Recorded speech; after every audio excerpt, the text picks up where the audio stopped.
Good afternoon friends, कैसे हो सब लोग। तो आज अपन पढ़ने वाले हैं article of association and memorandum of association. तो चलो आज एक सिंपल टर्म में पढ़ते हैं। सबसे पहले सर, मेमोरेंडम ऑफ एसोसिएशन होता क्या है बेसिकली। अब मुझे एक बात बताओ, आपका आधार कार्ड होता है, आधार कार्ड पे क्या होता है, आपका एड्रेस, आपका नाम, आपका बर्थ ऑफ ईयर, उसके बाद आपका बाकी इंफॉर्मेशन सब कुछ होती है उसमें।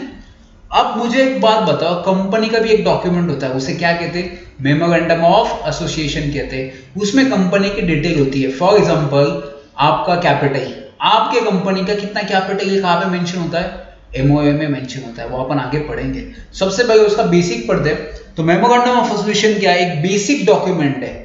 मतलब आपको कहीं भी ट्रांजैक्शन करना है किसी भी बैंक या किसी भी आउटसाइडर के साथ, तो आपके पास सबसे इंपॉर्टेंट फर्स्ट डॉक्यूमेंट क्या है, आपका मेमोरेंडम ऑफ एसोसिएशन। ये आपका फर्स्ट डॉक्यूमेंट होता है। ये किसकी रिलेशनशिप डिफाइन करता है सर, आउटसाइडर के साथ। मतलब अगर कंपनी को बैंक में जाना लोन लेने के लिए, तो सबसे पहला डॉक्यूमेंट क्या है, मेमोरेंडम ऑफ एसोसिएशन। ये डिफाइन करता है कि आपके पास स्कोप कितना है, आपकी पावर कितनी है, आप कितने तक लोन ले सकते हैं बैंक से। ये डिफाइन करता है आपका मेमोरेंडम ऑफ एसोसिएशन। इसकी रिलेशनशिप डिफाइन करता है आउटसाइडर्स की एंड कंपनी की।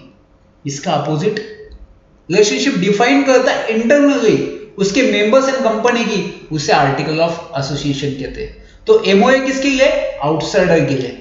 एओए किसके लिए, इंटरनल के लिए। तो एग्जाम में क्वेश्चन आ सकता है कि एमओए किसके लिए। तो याद रखना, एमओए आउटसाइडर के लिए होता है और एओए इंटरनल लोगों के लिए होता है। सर इसको साइन करना पड़ता है, हाँ। कितने लोग, प्राइवेट कंपनी है तो 2, पब्लिक कंपनी तो 7, और 1 पर्सन कंपनी है तो 1 पर्सन उसको चाहिए। नेक्स्ट क्या है सर, मैंने आपको बोला था कि आधार कार्ड होता है।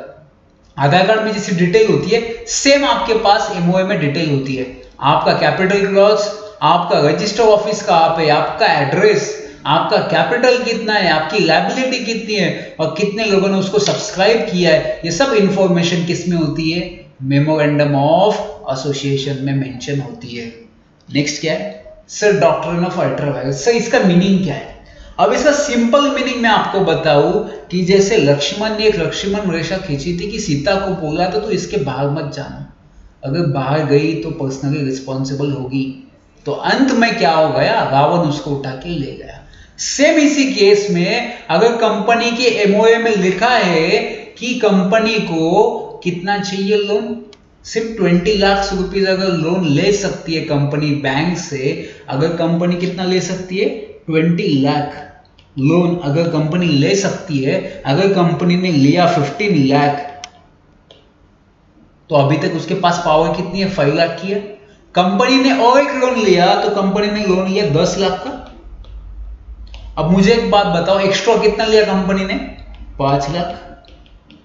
अब मुझे इस केस में बताओ, इस केस में क्या होगा, ये जो ट्रांजैक्शन हुआ है वो अल्ट्रा वायरस है, बियॉन्ड द पावर है, क्योंकि अपने पास पावर कितनी थी, सिर्फ 20 लाख की अपने पास क्या थी, पावर थी 20 लाख। एमओए में लिखा था कि आपकी पावर सिर्फ इतनी है, बट हमने लिया कितना, 25 लाख। तो 5 लाख क्या होगा, अल्ट्रा वायरस होगा, बियॉन्ड द पावर होगा। जो भी चीजें बियॉन्ड एमओए के आगे जाएगी उसे क्या कहेंगे अपन, article of memorandum of association कहेंगे अपन। नेक्स्ट क्या है, इसका इफेक्ट क्या होगा।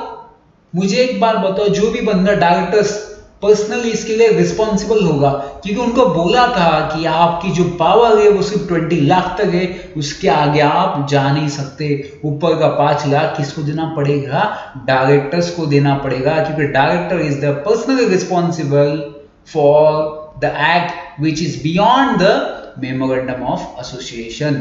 That is the only effect. Next क्या है सर, आर्टिकल ऑफ एसोसिएशन क्या है।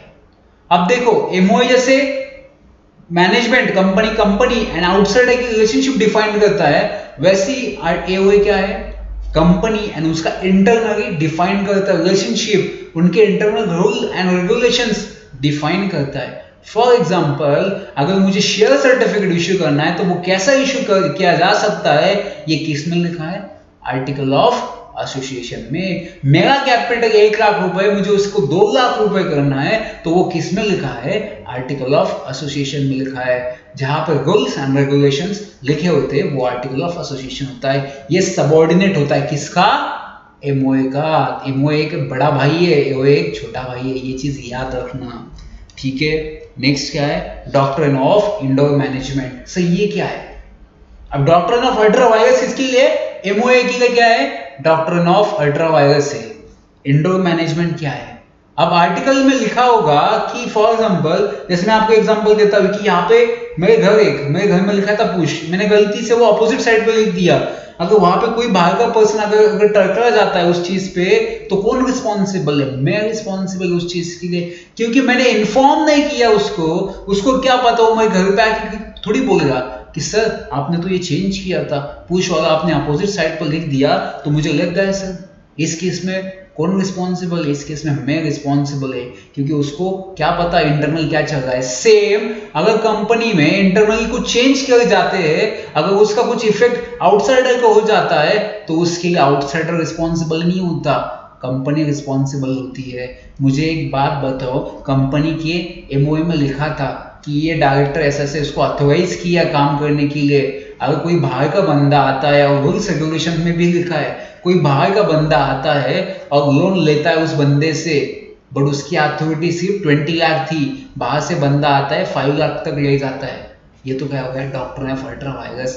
बट वही पर्सन दूसरे बंदे से लोन लेता है, ये इंटरनली उन्होंने डिसाइड किया था कि ये बंदे को अभी ऑथोराइज नहीं करना है, किसी और को ऑथोराइज करना है, ये उन्होंने इंटरनली डिसाइड किया, चेंज कर दिया, तो बाहर का जो बंदा आएगा वो तो ओरिजिनल बंदे को ही देगा, क्योंकि उसको क्या पता कि इंटरनली उन्होंने चेंज कर दिया।